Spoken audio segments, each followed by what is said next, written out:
We tell our voters that education is the top of our priority. I know that because we tell our voters that children are at the top of our priority.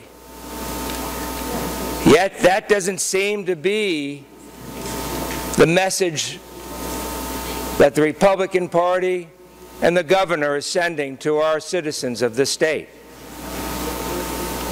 Even though we have money, we have completely filled our cash reserves in our emergency fund, we have an ending balance that's the highest we've had in decades, closing in on almost $400 million. Governor Branstad has decided that flatlining education is his top priority.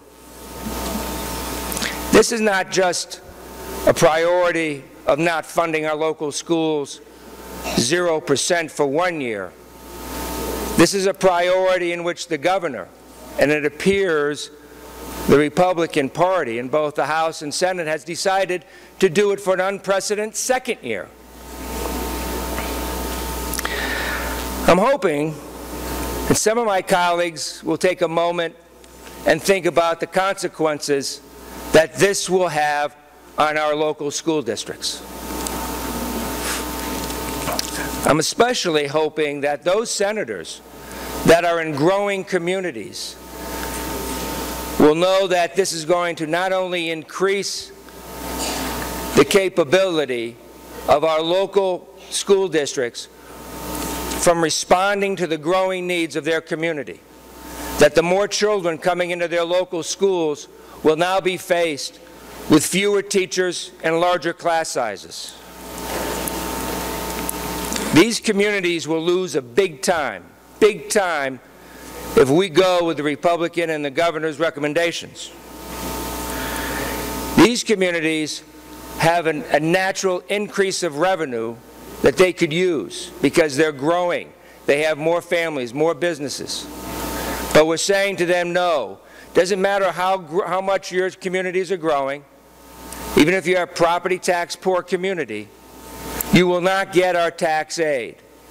You will not get more money from the state. I want to get really specific on what this means for the 6 largest school districts in the Des Moines area. It means that we will lose $8.5 million in state aid to the communities of Ankeny, Johnston, Urbandale, Waukee, West Des Moines, and parts of Des Moines. By losing $8.5 million, we're going to lose a lot of teachers. They will be fired. By losing $8.5 million, we will increase class size, for our children will not get the attention they need.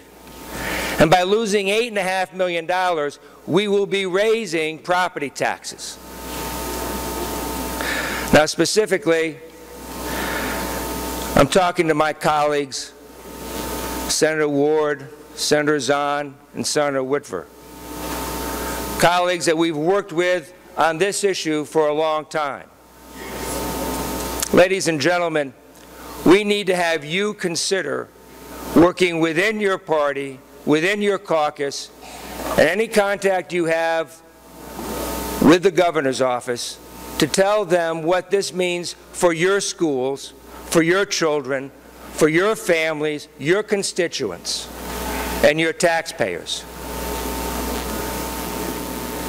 We need your help to understand that if we're going to end this session, we have to have accommodations with each other's political positions.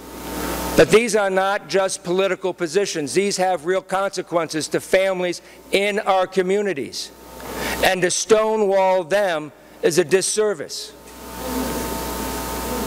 We need to be honest on our deliberations with our constituents that by flatlining education, our voters, our neighbors, our children are going to fail.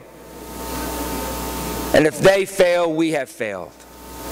Ladies and gentlemen, we need to spend time looking at these political positions and pushing them aside and understand we have real people that will be affected.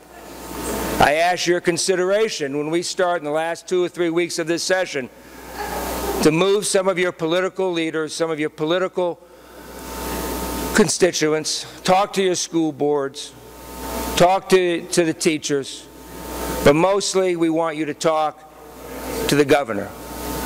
Thank you, Mr. President. For what purpose is the senator?